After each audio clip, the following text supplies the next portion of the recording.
Hello, hello. Hope you guys doing fantastic today. We're back, and right off the bat, my apologies. In the previous video, I said that we are going to do the video about the armor stacking next. Unfortunately, due to certain circumstances, this video. First of all, I wanted to make this video yesterday or 2 days ago. I couldn't. So this video is basically going to be another update on the HulkSmash character, which is getting just ridiculously strong at this point. Secondly, no camera for this video. Once again, unfortunate circumstances, but I hope you guys are gonna forgive me. Apart from that, the next video should be absolutely fine, right? The next video is going to be about the armor stacking. I'm hoping to do it in 2 days, and everything is going to be fine at this point with the camera as well. So I hope you guys don't mind, but yeah. When it comes to this character, as you probably saw from the clip, we increased our damage and tankiness dramatically to the point where I am capable of basically tanking every slam in the game as long as there's no modifiers. I did tank the slam from the monkey at this point, and yeah, I'm pretty sure this is the hardest hitting physical damage in the game, like physical slam. So if you can tank monkey, that means that you're pretty tanky, right? When it comes to physical, and the same for elemental. We have with our shield up, we have about 110,000 armor, I do believe, and 280,000 versus elemental, and I did my research, and I'm pretty sure that these are still baby numbers. If you really want to invest into this archetype armor stacking, these are actually baby numbers still, like compared to like what you can reach like super late game. So it's absolutely insane to watch level to what level you can increase your defense right now, and it's really cool because everyone claimed that it's going to be unplayable, but there it is, right? I guess that's the moral of the story. Do not judge something before you see actually how it's going to work in game, but it is what it is. Let's jump into the showcase, boys. I'm going to try to explain what I did since the last video. We're gonna have like, I don't know, like a 8 modded map here with nothing too special, like crit, ally weakness, extra fire, whatever, right? It's just I have to be honest. I haven't been really checking out the modifiers that much since I got into like a really high amount of tankiness. Because while mapping, nothing really is capable of killing me. I gotta be honest with you.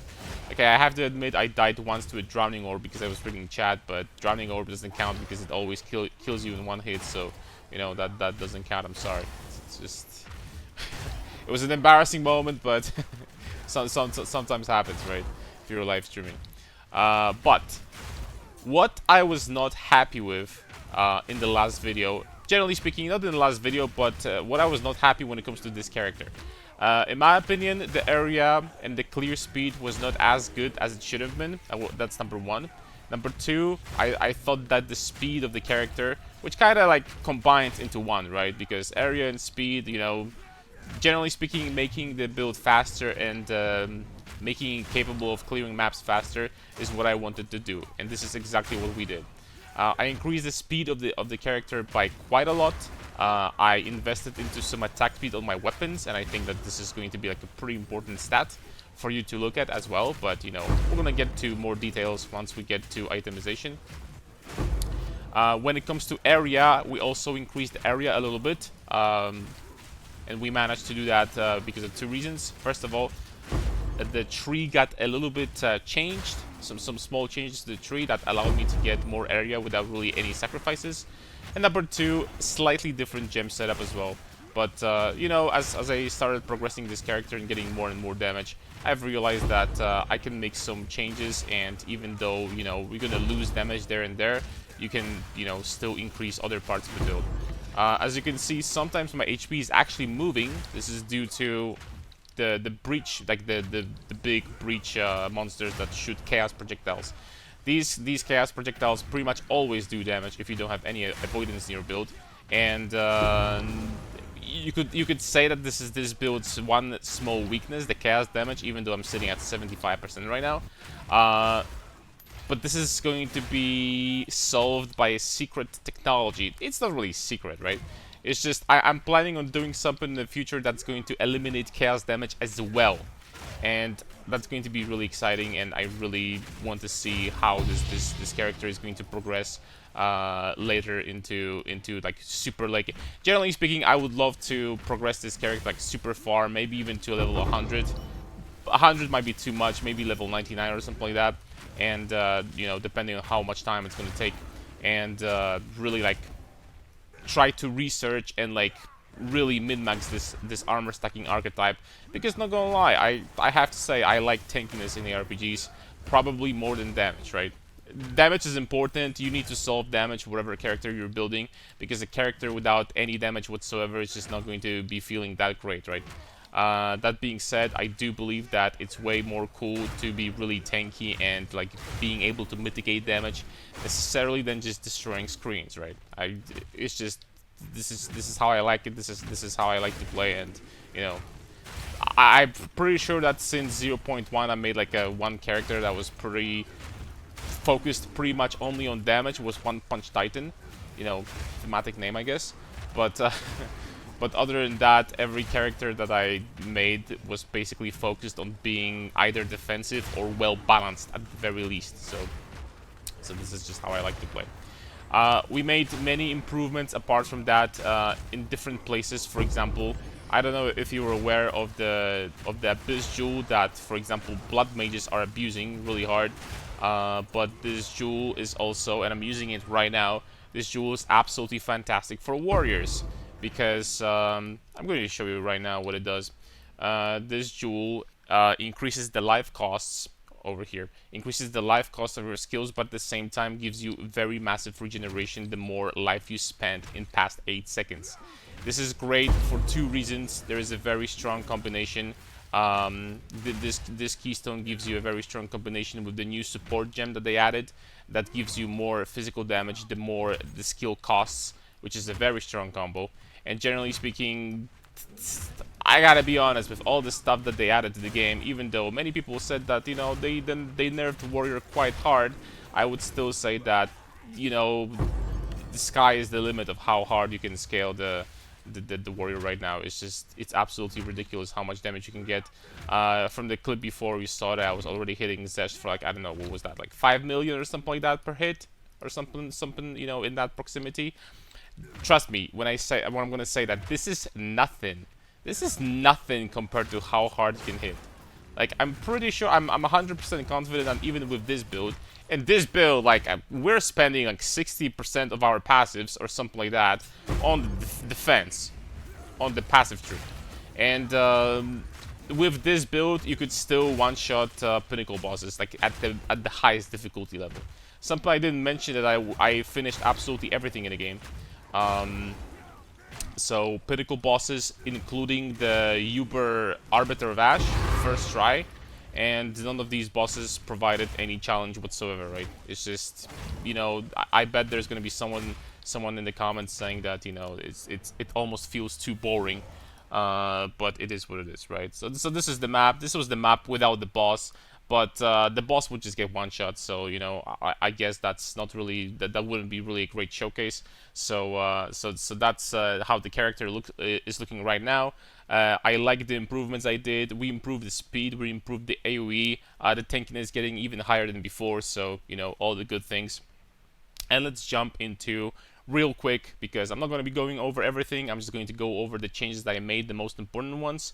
And everything, of course, is going to be in a mobalytics guide. So if you guys want to see, you know, this is not like a turbo late game, super end game version, but this is pretty end game already. So let's jump into skill gems.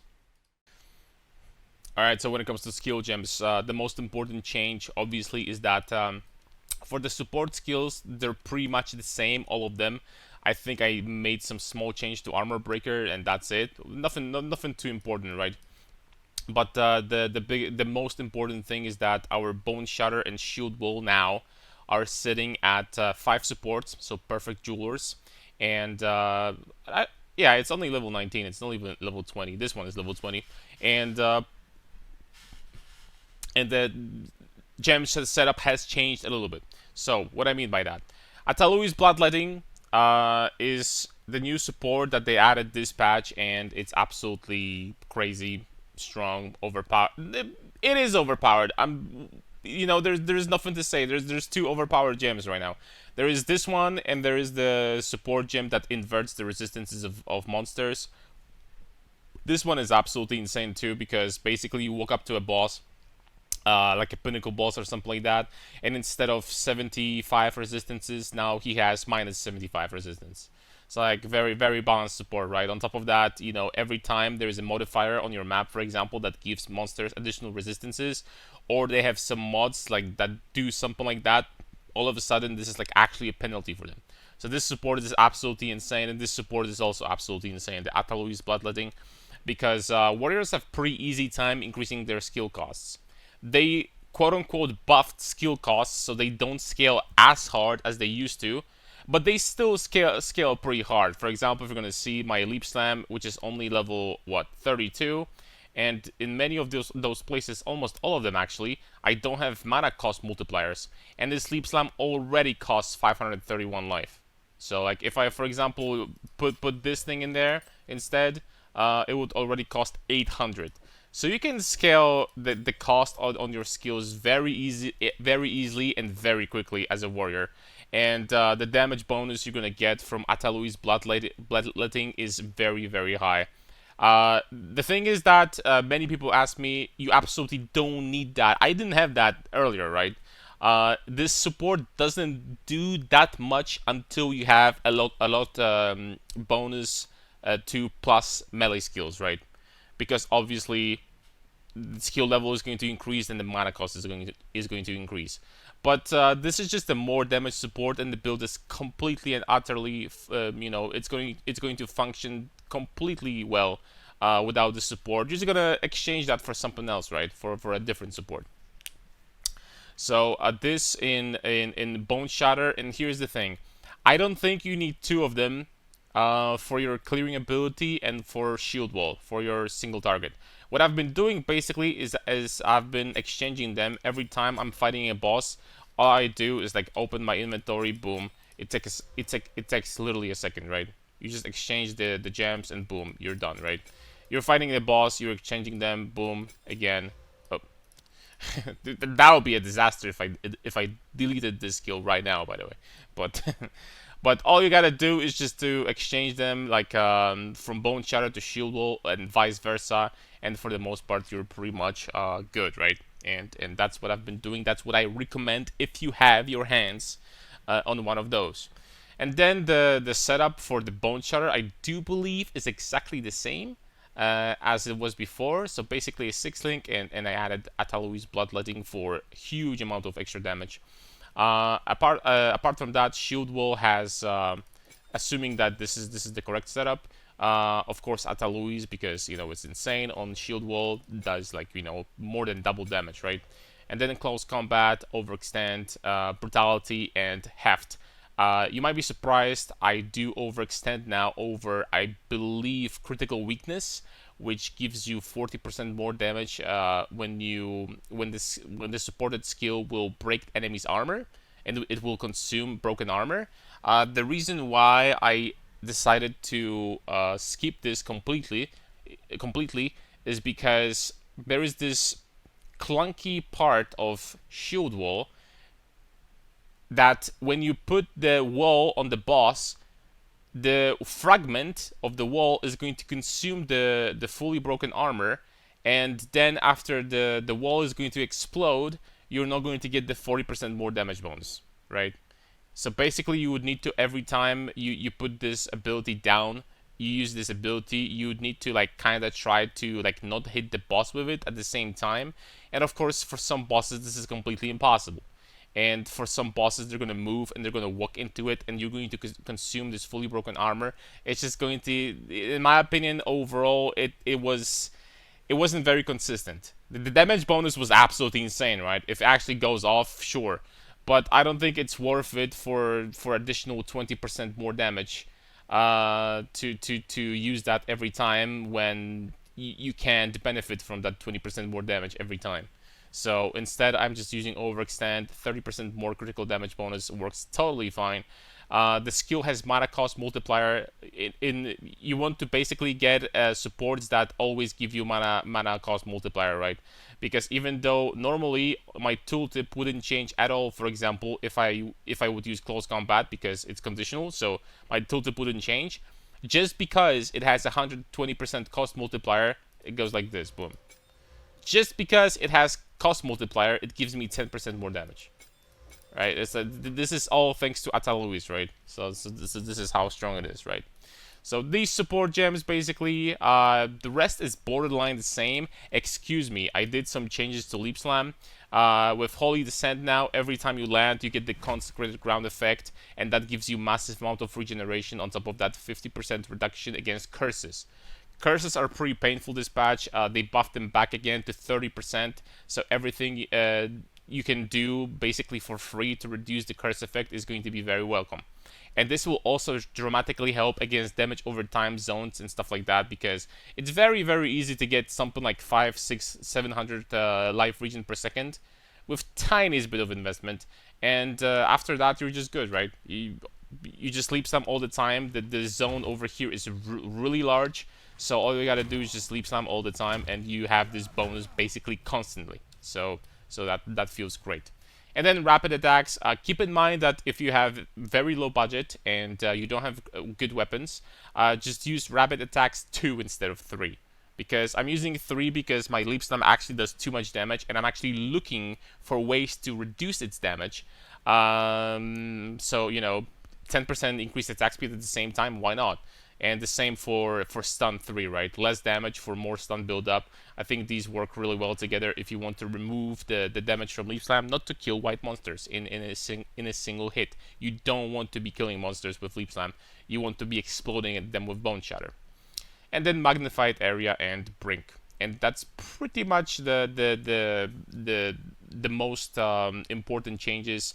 There's some very small changes to Armor Breaker, but honestly, it's going to be in the Mobilitics. I'm not even going to go over that because, you know, I don't want to make this video too long. So yeah, these are the most important changes. Now, when it comes to the passive tree, and oh boy, is this a big one. Apart from obviously optimizing stuff, you know, the passives there and there, I started investing into these jewels, and now I'm going to tell you right now that the most important abilities here, and that will make these jewels pretty damn cheap, is going to be upgrades radius to large and increased armor. Because this increased armor does work, excuse me, with your hulking form. So the small passives will still get increased by 50%. So instead of 3% armor, you're going to have 4%. In that case, it's actually going to be 5% because I also have on this jewel 17% increased effect of small passive skills. That being said, with like the passive tree being changed, and you know, it's like there's way more passives in like you know, packed in like small areas. These jewels actually started becoming pretty nice. So I decided I went for you know, for one jewel over there, one jewel over there, and these two actually are giving me very decent amount of additional armor. This one also is giving me additional rage generated on melee hit. And I think that getting something like that is going to be very good if you don't want to ever worry about rage generation at all. You know, getting something like that is very nice. They're not like anything crazy. Like this one is basically like, you know, the flammability, unfortunately, it's completely useless for me. The stun build up, this one is much better, honestly. This one is pretty good, but yeah, something like that shouldn't be very expensive as long as you focus on upgrades like radius to large and increased armor. Then you should have no problems whatsoever. Even the gain rage on melee head should be fine, right? You can find a combination of these stats and put them in the areas where you have the most passive skills, and they're gonna do its job. But the most important change, apart from, as I mentioned before, optimizing the tree a little bit, is this guy. And you've probably heard about this. It's being abused by blood mages, but this jewel is amazing for warriors too. What it does basically is it converts the passives in the proximity to like different passives, but also it changes the keystones. And what this one does, as I showed you during the showcase, I do believe, gives you more life cost of skills, which is amazing because Ataluis gets additional damage bonus. but also you regenerate 1 life per second per 8 life spent in the past 8 seconds. That is really, really dumb. And it's not as crazy for warriors because warriors are relatively slow. Of course, you could make a warrior build that stacks attack speed and gets like 10,000 regeneration per second. You could do that. But even if even like skipping this completely, right? This is still great because as you're gonna see, just doing nothing, I'm currently sitting at 255 5 regeneration. If I'm going to be just doing nothing but leap slamming, every time I leap slam, my regeneration goes up by like 100. And this isn't past 8 seconds, right? Of course, if it's stacked for a longer period of time, it will be even more broken, but in past 8 seconds. So like after doing nothing but leap slamming, I'm going to start getting like about 1100 regeneration from 250. That's insane.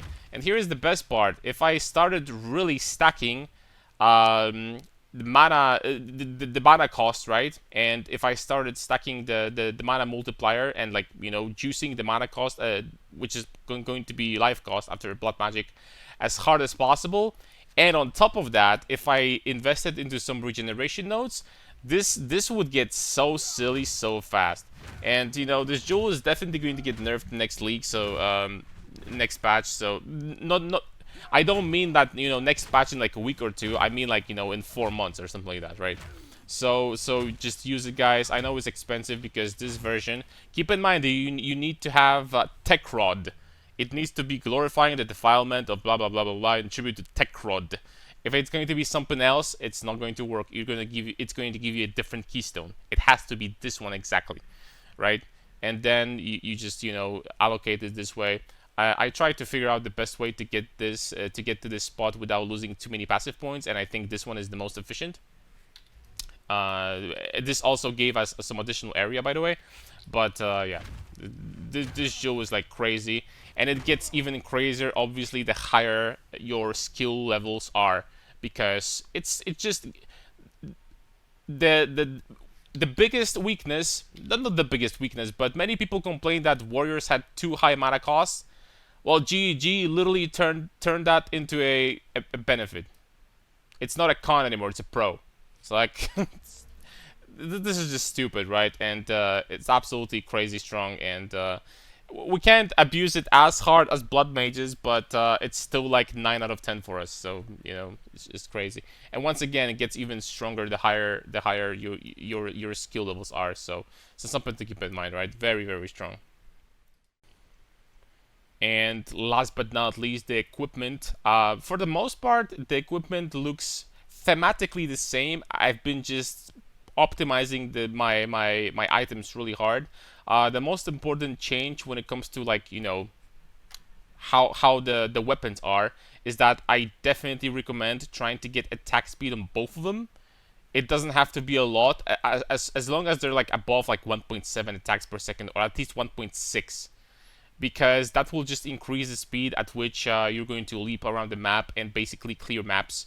And additionally, with increased skill speed runes inside, which is going to be basically 16% attack speed. Even better if you have like crafted weapons, you can put 2 of them, right? That's even better. It's even more attack speed. But with all of that additional attack speed, it like really, leap slam really starts feeling good in my opinion, and you can like really start clearing maps pretty efficiently. As you saw, you know, in the showcase here, it wasn't really that bad for a character that is supposed to be like a giga tank. It doesn't really clear poorly, and it doesn't have bad damage. So, you know, that's for the weapons. Of course, for the shield, I've been trying to get more and more armor. This is nowhere near as much as you will be able to get in like super late game. I think that the shields can reach like, I don't know, like 15 or 16 or 1700 armor or something like that. So you can still get way more later on. But, you know, for now, it absolutely does the job. Nebulok's still the same. Then armor, you know, once again, thematically, I changed it to Ornate Plate for additional regeneration. Right now, with the Abyssal Jewel, I don't think this additional regeneration is really needed. Probably Soldier Plate, or the one that gives you armor applies to elemental damage, will be better. You know, the one with that implicit. But this one is absolutely fine, and, you know, it's not a bad chest whatsoever, right? Once again, the most important stat you're looking for here is armor. You want to get as much armor as possible. But once again, the sky. This patch, the sky is the limit. How high you can get. I saw a soldier armor today with 3.3k armor. That'll give me like 30,000 armor, like straight up, if I equip that thing. So, just crazy, right? Then you have helmet, pretty much the same stats as before, exactly the same. This is still what you're looking for. So armor, armor applies to elemental damage, then combination of life, strength, resistances. The same here. The only difference is that I actually snatched these gloves for really cheap today, and these gloves are insane for how cheap I got them. But obviously, you want melee skills and high armor, and then as much life as you can get. It's not like 100 life and high armor and +2 skills is going to be worth 10 divines. You're gonna get something like that for exalts probably. So just try to get like a good pair of gloves, and they're not gonna be like super expensive, right? It's like melee skills for some reason this league. I mean, for some reason, I know the reason, but melee skills equipment is much cheaper than last league. Last two leagues, much cheaper. Trust me when I say that. So. And boots, again, the same thing pretty much. The only difference is that I would recommend you not to get movement speed on boots because we leap slam all the time anyway. Movement speed, generically, excuse me, speaking, increases the cost of the boots very often by a lot.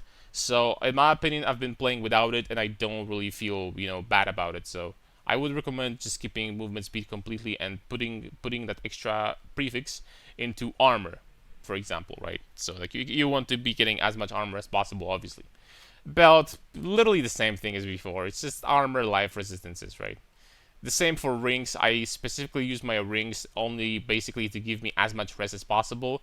A good bonus is evasion rating, because evasion rating is going to get converted to armor thanks to iron reflexes, so I do recommend that. And one of the biggest changes probably is I changed Zolf's Blood finally into an amulet with +3 to skills. And this amulet also has armor, 9% increased maximum life, so that's great. Dexterity, intelligence for some stats, because, that was the best one I saw in the market at the time, but, obviously you can still find something better. If it had all attributes instead of these stats, and flat life instead of evasion, this amulet would have been insane. But this one, I think I bought it for 3 divines. It does its job. It's good enough, so I'm not complaining. The most important stat here obviously is trying to get +3 or at least +2 level of all melee skills, while getting as much life as possible. Armor is also a very good stat to have here, right? Because obviously the more armor the better, because you get physical and you get elemental damage reduction at the same time. If you wanted to buy something like +1 to level of all melee skills, I wouldn't bother at this point. I would just keep on using Zolf's Blood. Like, I changed this into this amulet today, so that's how long I've been running with Zolf's Blood, and it was absolutely fine. So just keep that in mind. And that's pretty much it. That's the entire update. There are other things that I'm going to talk about, but that's going to be in the next video when I'm going to be talking about armor stacking in general. Because there's so many interactions, so many different items you can use when it comes to armor stacking archetype. We're going to, do like a deep dive into the topic, and I'm going to talk about the combo of armor, body armor, and helmet that I will use to make myself basically immune to chaos damage at the same time. But also we're going to talk about different interactions. So yeah, that's going to be it for this video. The next one is going to be the armor stacking one, I promise this time. And it's probably going to be like in 2 days, I would assume. So if you guys are gonna have any questions, feel free to ask down in the comments, of course, or my stream as well. I don't think I'll be streaming today, but tomorrow for sure. And I stream pretty much almost every day, so feel free to join my Twitch. And of course, Mobalytics is going to be updated with this current version of this character right here that you see, so that you're not gonna get confused. And I'm also going to give you POP in the description, something I forgot to do last video, but somehow nobody complained about that. So that being said, I remembered some. I am going to give you guys the POP in the description as well. So thank you very much for watching, guys, and see you next time. Bye bye.